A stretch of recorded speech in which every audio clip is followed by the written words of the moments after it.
How accommodating. Do you really think they believe we are who we say we are? Not a chance.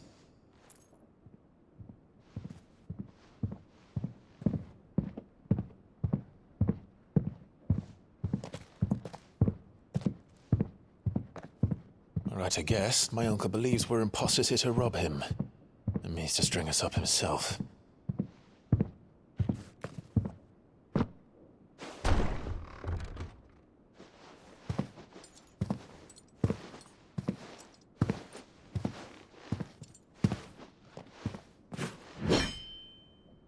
Imagine my surprise when I was told my nephew had come to visit.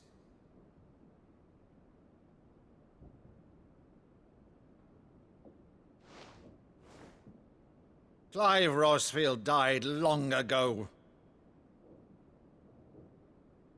And for uttering his name here, you shall pay with your tongue!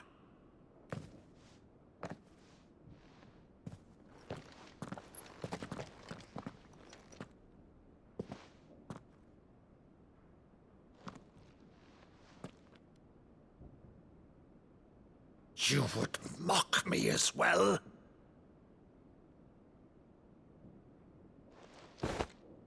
It is I, Sir Crandall of Camelot, loyal servant to Her Serene Holiness, Saint Sybil the Unshod.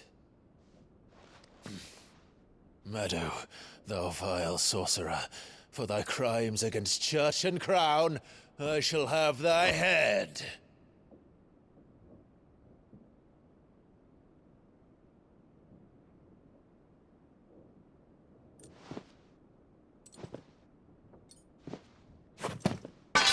Curse thee, infectious flax wench.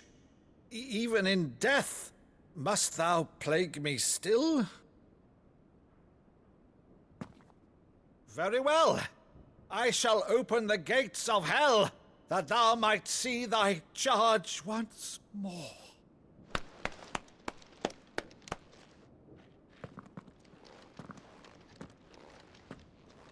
Bravo, Uncle. You're still the finest Meadow in the twins.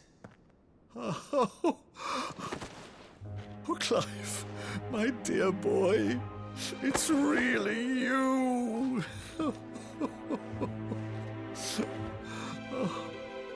You always were fond of that scene from The Saint in the Sanctuary. Never did let me play Sir Crandall.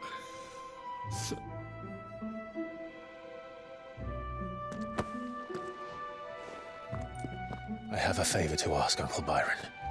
Rutherford, inform the kitchens. There'll be guests. We dine immediately. But, Uncle... You can't very well regale me with the tale of your miraculous preservation on an empty stomach. Go on, sit.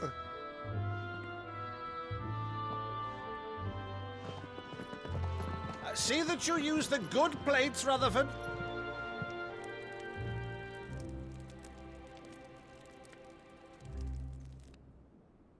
So you arrived late to one of her cullings, did you? Since becoming Vicereine, Annabella has been a constant thorn in Rosaria's side, but these atrocities are a new low. Something has changed. Quite what, I don't know, but the woman we knew is gone, and a monster sits in her place. A monster. For better or worse, I've been charged with governing this town, and thus must maintain the illusion of obedience. That's all I can do to aid Wade and his merry band of revolutionaries. So he's told us. You have risked much for Rosaria. Our nation will be forever in your debt.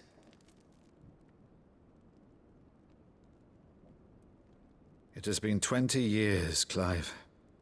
The nation your father and your forefathers fought to defend is no more. Perhaps it would be otherwise had I the courage of my brother.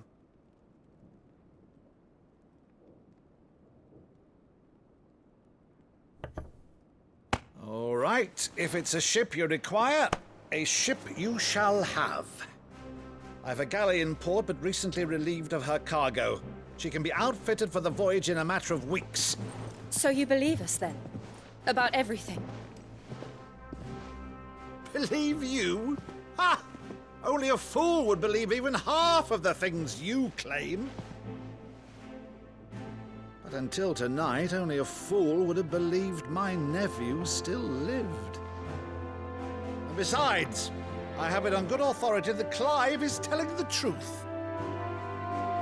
Whose authority? Your own, of course. You've always been a terrible liar. Is that true? It's not untrue. Let's say no more about it, eh? It wouldn't do to linger on my nephew's greatest failing.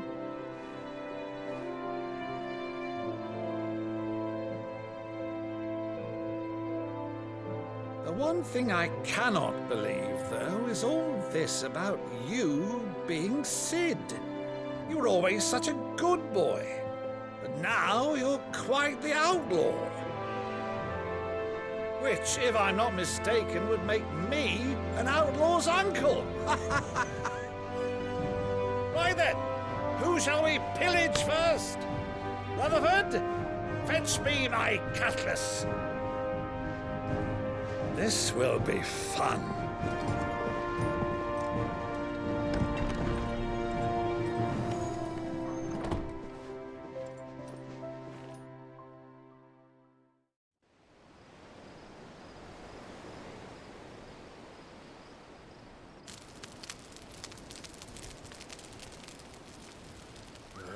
Over there. Go on. She's a fine ship, isn't she? Once outfitted, she'll bear us across the boiling sea to Drustinus in the space of 3 days.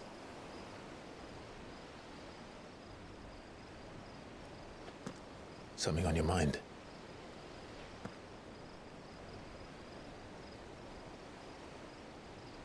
Monsters.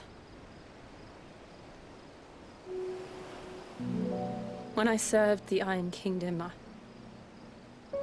I did so because I saw no other choice. Because once they learned that the lash would not move me, they turned it on those who could.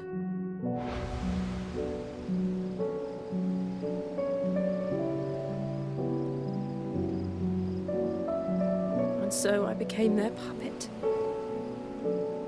I let them pull my strings, telling myself it was not my hand that swung the sword, but another's.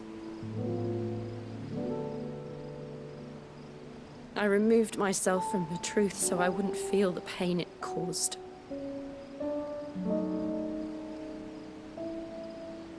And before I knew it, I no longer felt anything. Anything at all.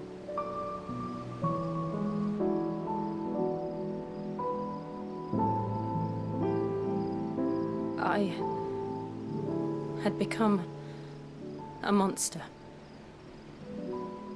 Jill.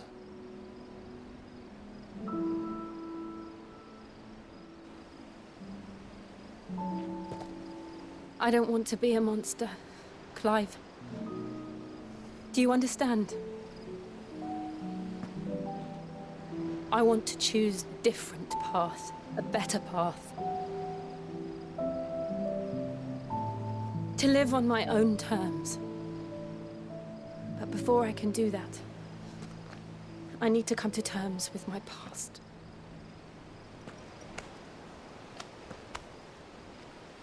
And when you do, I'll be standing there with you, just as you stood with me.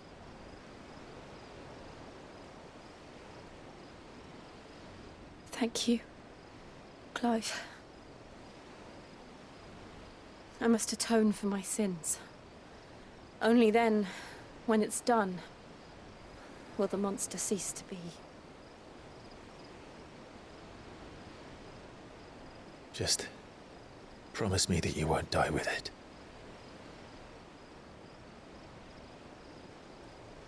Now, let's get some sleep. The journey back to Benamir is long, and there is much to tell the others.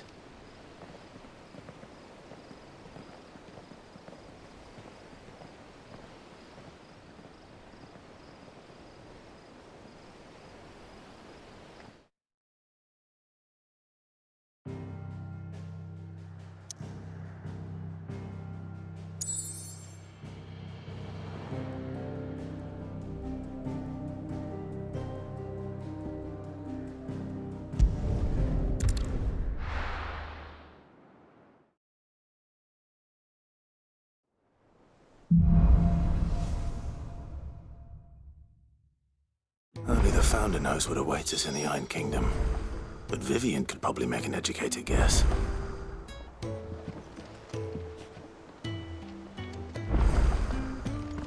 It will be over soon. One way or another.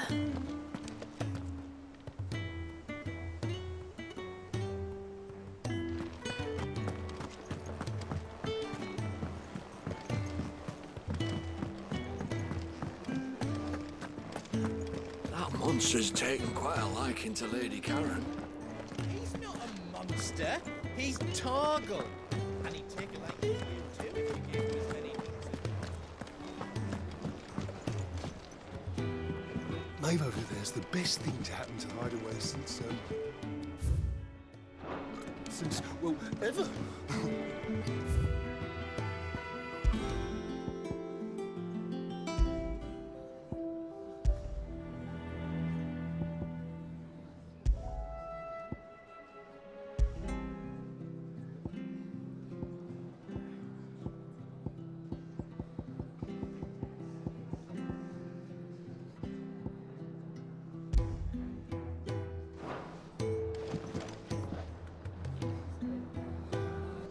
I didn't take you for a scholar, Ivan.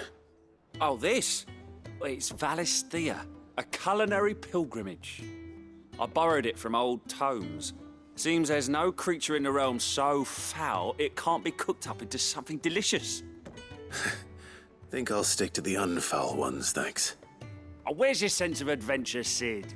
Honestly, one glance at these recipes, and even you would trade in your sword for a butcher's cleaver. From spit roasts to sweetmeats, this book has them all. What I wouldn't give to bring these recipes to life. If it's my blessing you're hoping for, then by all means. Well, I'm no hunter, Sid. The first tunnel worm I came across would be the death of me. But you're made of sterner stuff. Would you help me resurrect one of these recipes? Something tells me you won't be taking no for an answer. Fine, I'll help. Fantastic! Thank you. So, dare I ask what's on the menu? Chance's Stew. It was once a favourite among the gourmands of Oriflamme, if the author is to be believed. Though Molly's never heard of it. The only problem is that while the recipe is extremely detailed in most respects, it's infuriatingly cryptic as to the main ingredient. A beast, no doubt. Most likely something that would make easy work of a simple cook with more broth than brawn, but unwanted violets.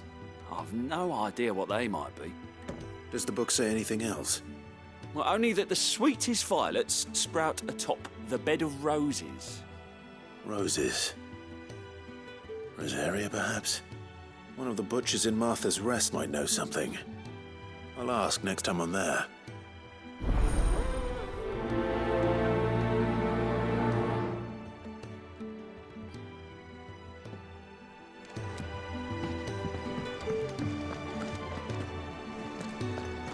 That monster's taken quite a liking to Lady Karen. He's not a... Is it business or pleasure? Coin purse weighing you down?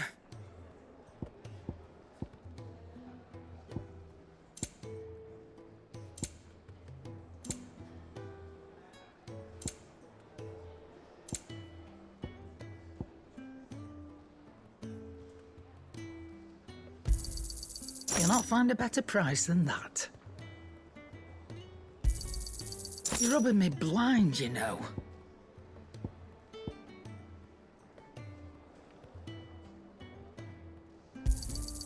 It'd better all be here.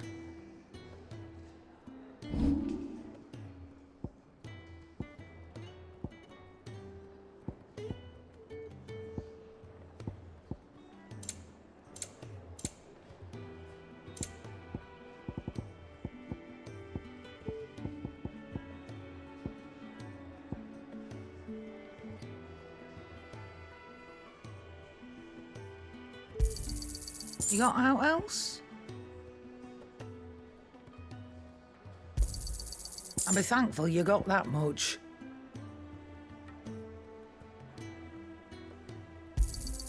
You got out else?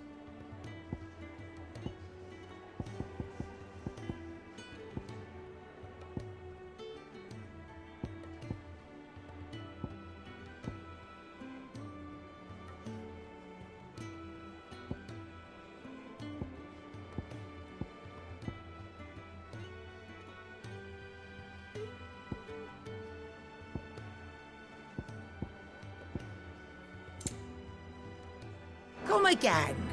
Or don't. I'm not much bothered either way.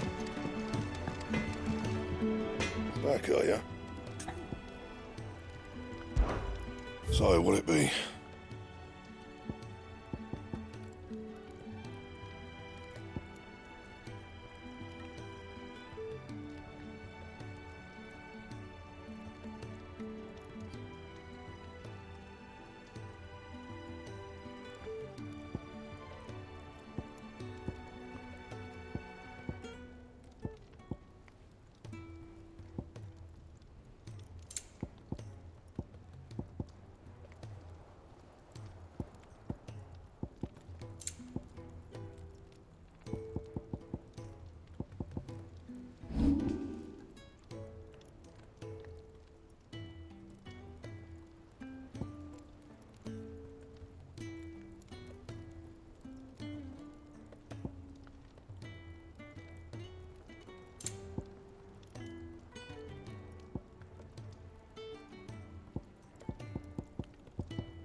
That it?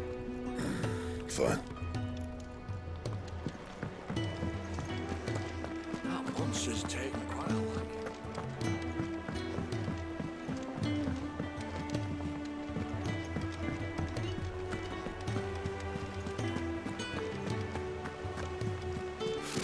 Typical nobles. How did we never There are hear new about billets these being guys? posted every day. Not way, enough. Clive! Oh, am I glad to see you? Is something wrong? It's Blackthorn. He ain't himself. And if I'm honest, he ain't been for a while.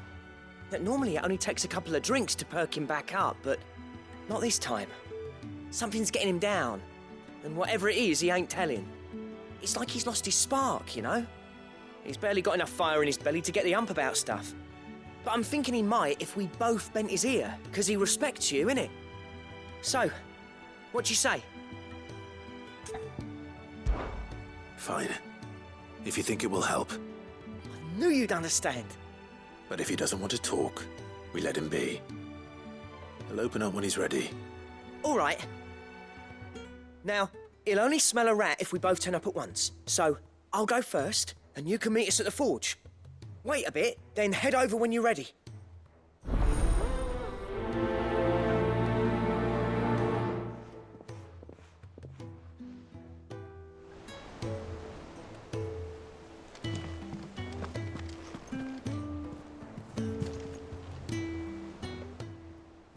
Fancy a look at the list, do you? Quick look. Think you can help? Oh, I wasn't expecting you back so soon.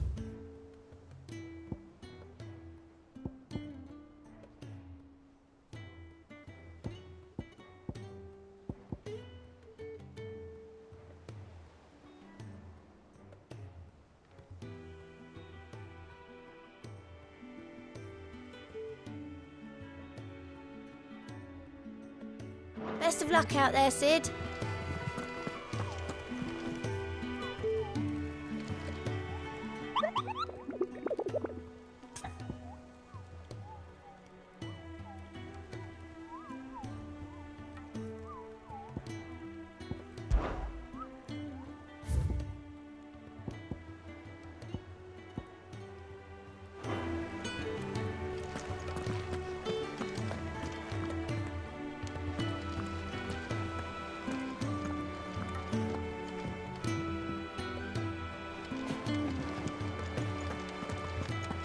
How did we never hear about these guys?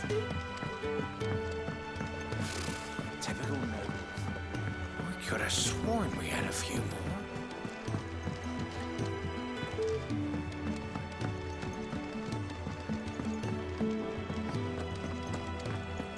That monster's taken quite a liking to Lady Karen.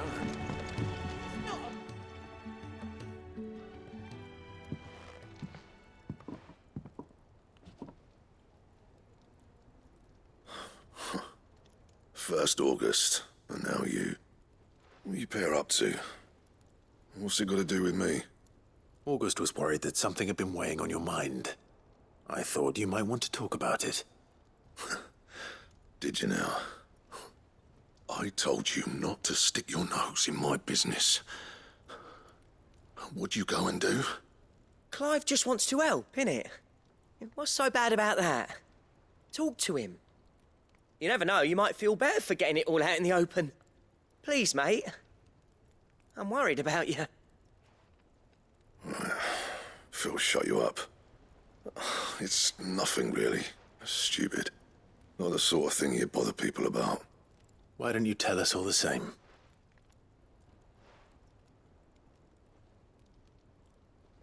Karen and I have an arrangement. I keep an eye on Goots, and she shows me what the competition's up to. Interesting arms and armor, things like that. Anyway, the other day, she shows me a cuirass she's come by. Masterpiece of level work. Light, supple, and tougher than it had any right to be. Made my stuff look like heavy, clumsy shit. I should have brought the bastard thing there and then just to study it, but I was too proud. And now every time I reach for my hammer, I'm reminded that I'm not the craftsman I thought I was. There. You happy? You got what you came for. Now piss off. All right. We're going.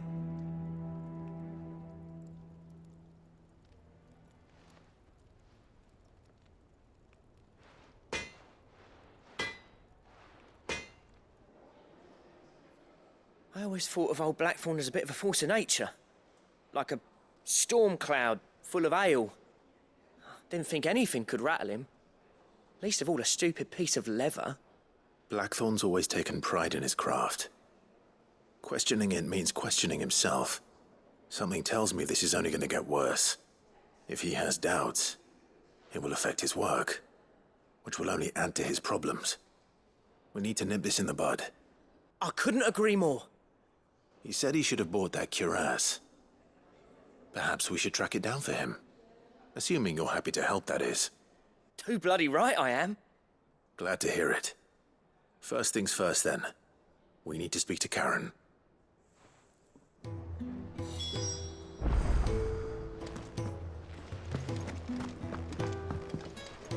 That monster's taken quite a liking to Lady Karen. Karen, do you have a moment? Blackthorn mentioned that you'd recently come by a leather cuirass. An exquisite example of the craft, from what he told us.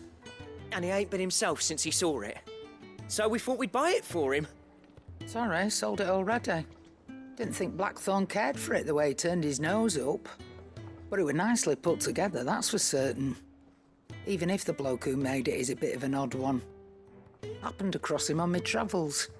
Makes all his stuff to order, but the fella who commissioned it refused to pay. He didn't like the colour of summit. So I took it off his hands for a fair price. You don't know where we might find him, do you? Like I said, he's a bit of an odd one. Doesn't even have a workshop. He don't trust hunters neither, which means he spends as much time out tracking beasties as he does working their hides. I see. He did tell me something, though. Apparently, his next commission's for a set of griffin hide greaves. Here, there's a griffin on the hunt board. The curse breakers were placing bets on who'd bag it. Now, where the bleeding hell was it sighted? Somewhere in Sambrec, maybe... Caernarvon, that was it. Thank you, Karen. We'd be lost without you. At least you admit it. So, it sounds like going after that griffin might be the best chance we have of finding our roaming leatherworker. I'll leave the hunting to you if you don't mind. While you get on with that, I'll ask around the markets. See if I can't sniff out who he is and where he's hiding. Good idea. Hopefully one of us will be able to track him down.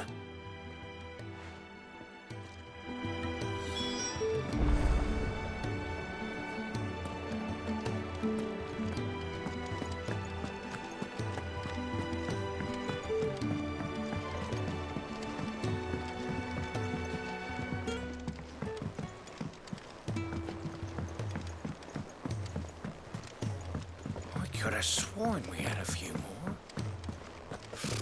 Typical nobles. How did we never hear about these guys?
Thanks, Gal.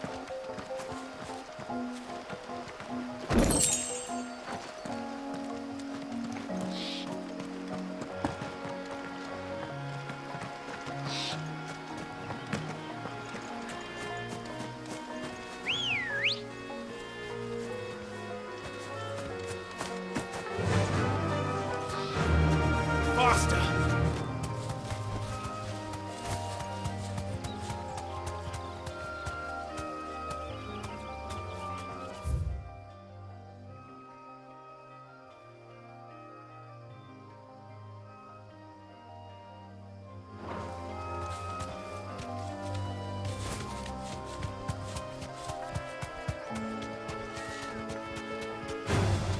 All right. Straight home now.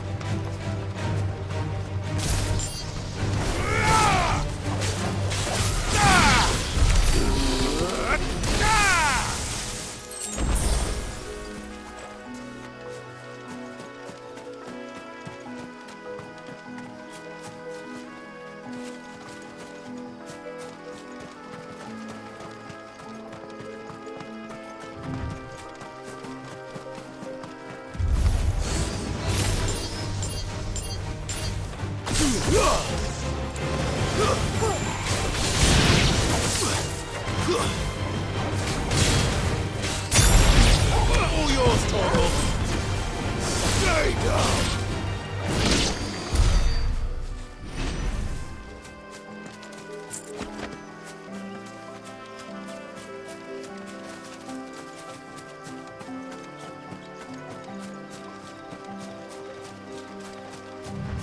Not alone.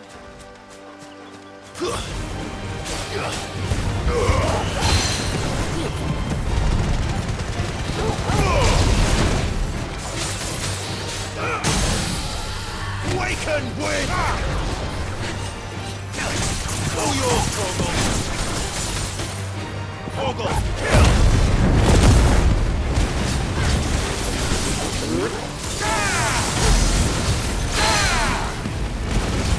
Torgal, kill!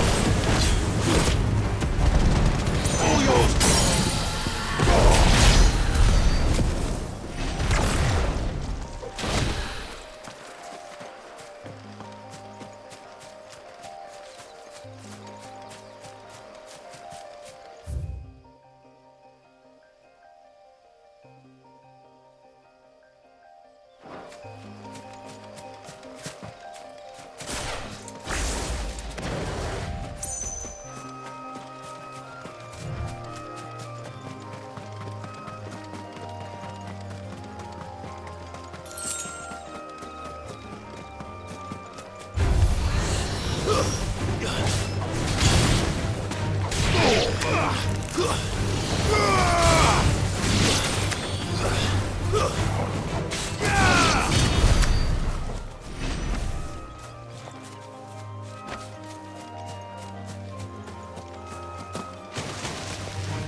Ambrosia.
Thanks, girl.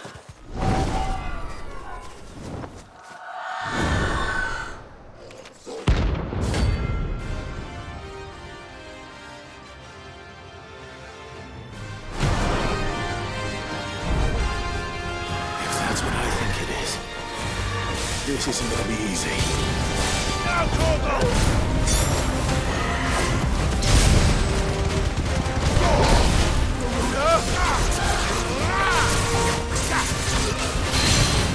Torgal, kill! All yours, Torgal!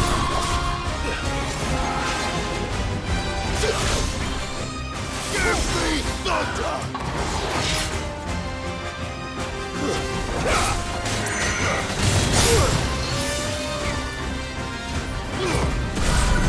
Now, Torgal!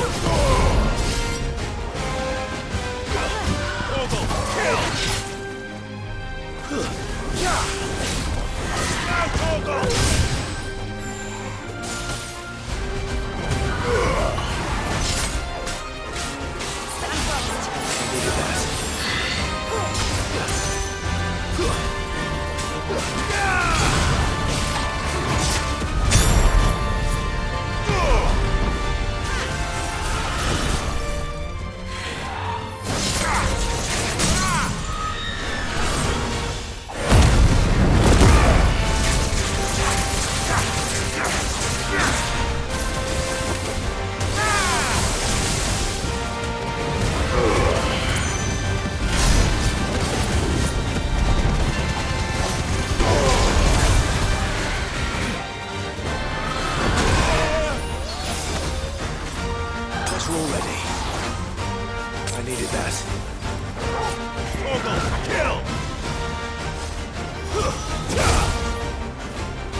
Rest well.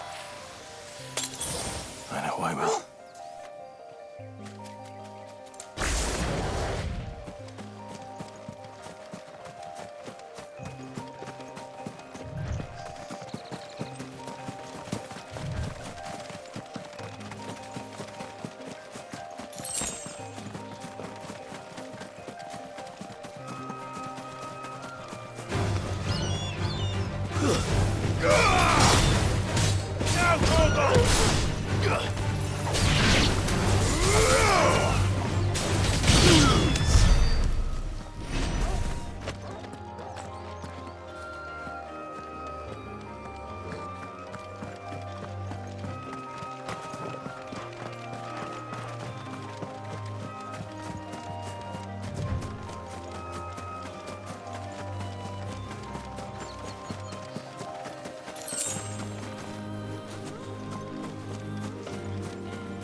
You'll not find a bruised pippin in the... Fresh cuts! All anyone ever wants anymore is war. There's talk. And what can I do for you?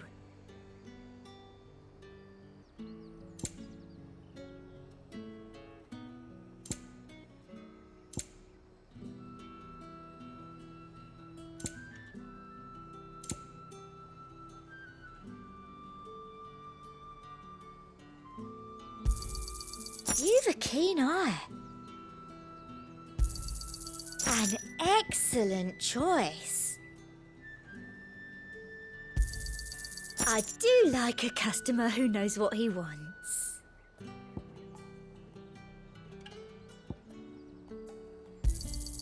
An excellent choice. I'll be here if you need me.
Keep them pilchers nice and chilled.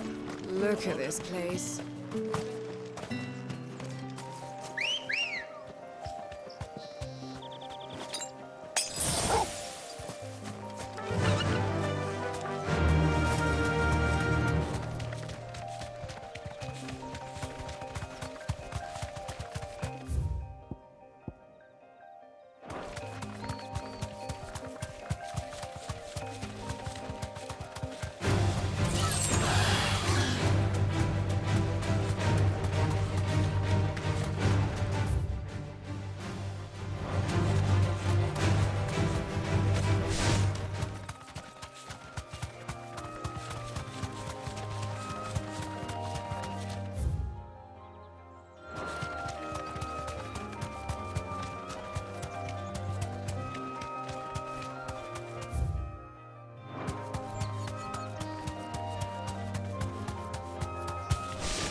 Let's go.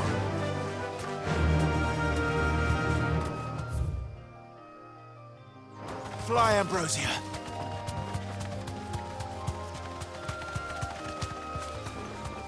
Straight home now.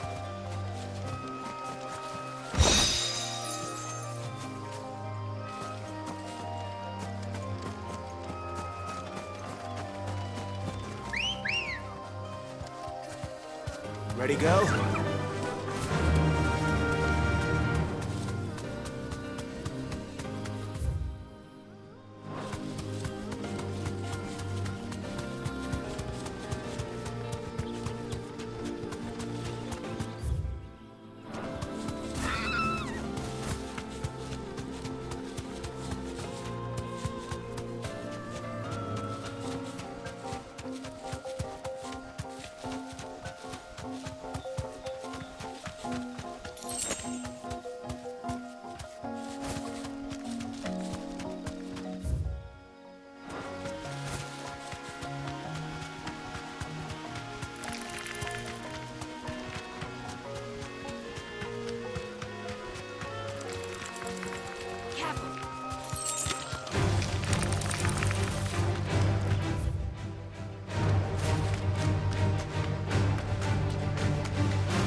That'll do, girl.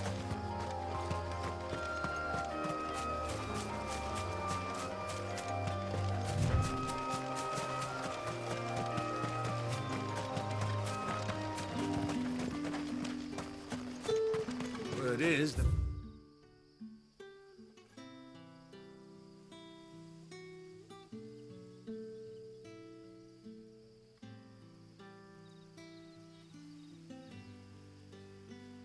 Black Shields took a hiding in the hands of some...